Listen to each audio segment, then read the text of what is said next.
ti sunang ranam ti sunang kang hon ko ane fan ranam ti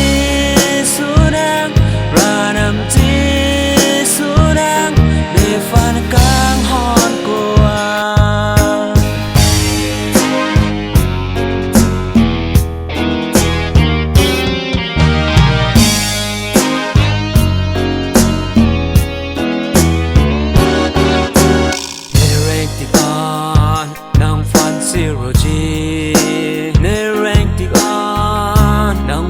Chiki virgin Nereng tik on Nang fan zero G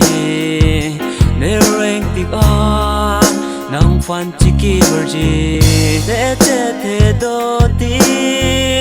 Ne te te reng ti Jesu ne Nang farman Ne te te do ti Ne te te reng Jesu ne nang farman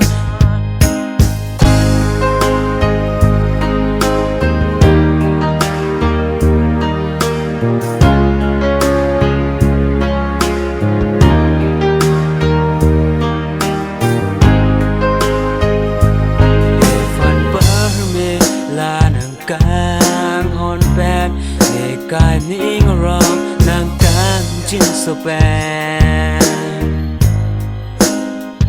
ne fan ra bad nang la ne kaya fan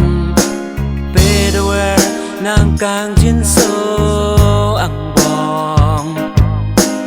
nang kang hon ko an ke the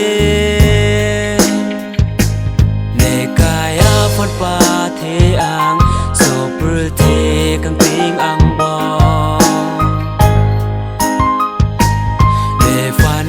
thek long la ne met pen nang pin trong amor